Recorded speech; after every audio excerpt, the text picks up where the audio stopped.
Following the UK's historic withdrawal from the European Union, the government announced plans to seek a British alternative to the EU's Global Navigation Satellite System, GNSS. The European signal provides a host of critical services to emergency aid and armed forces around the world, and was conceived in the 1990s as an independent alternative to the US's GPS and Russia's GLONASS signals. In the wake of Brexit, however, Prime Minister Theresa May said Britain could go at it alone, despite the UK forking over a staggering £1.2 billion towards the project.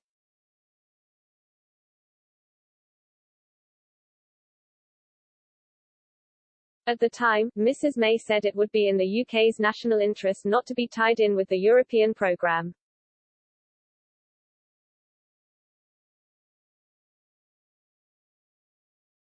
The plans were eventually scuppered, but the UK Space Agency has continued to investigate potential Galileo replacements through the Space-Based Positioning, Navigation and Timing Programme.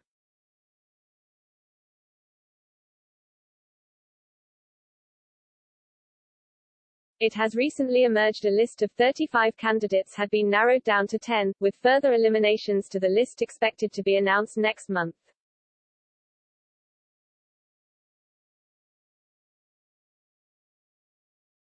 Pre-pandemic, the UK space sector was estimated to be worth about £16 billion.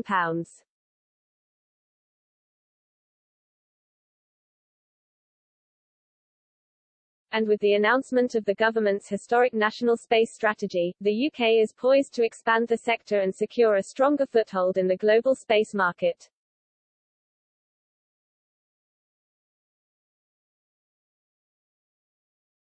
A space industry insider has, however, told Express.co.uk the UK has much bigger fish to fry if it wants to meet the objectives of the space strategy.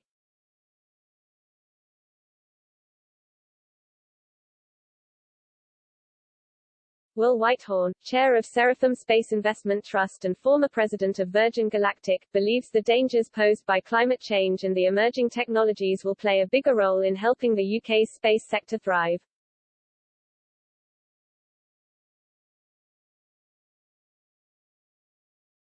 He said, "I don't see that as a huge issue. Many of the systems currently being deployed, like the OneWeb system, in their next generation can easily be adapted to provide these sort of services."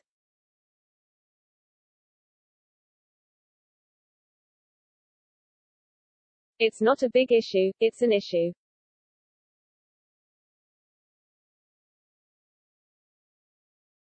The big issue is the full-scale use of space to avoid, basically, more carbon being put into the atmosphere, within the planet's atmosphere.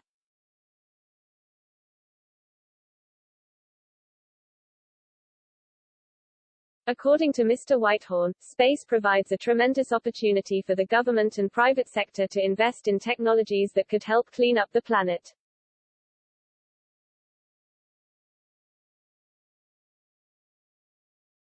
He suggested polluting industries like data centers and crypto mining operations, which burn through great amounts of energy, could be safely and efficiently done from orbit.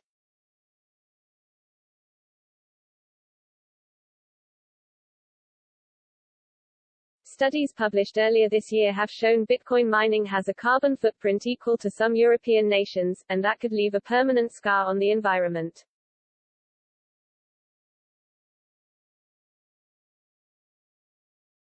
Mr. Whitehorn also said there is an opportunity to exploit the biggest source of energy in the solar system, the sun, from orbit.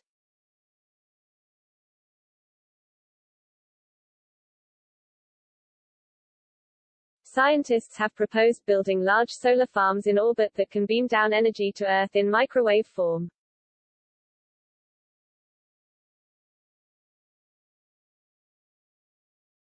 The space expert said, "As we can do that, we can unlock a 24/7, highly efficient solar reactor called the Sun, and use that to power the planet."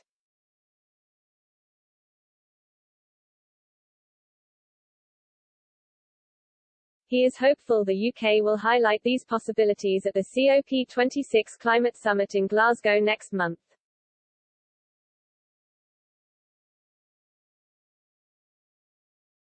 Moving forward, Mr. Whitehorn wants to see the UK expand its launch capabilities.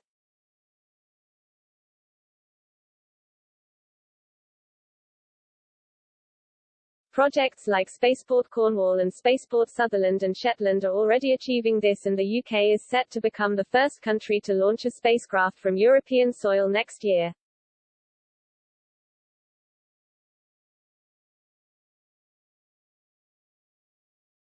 Although the European Space Agency (ESA) has decades of experience in launching satellites and space missions, these have always been done outside of Europe.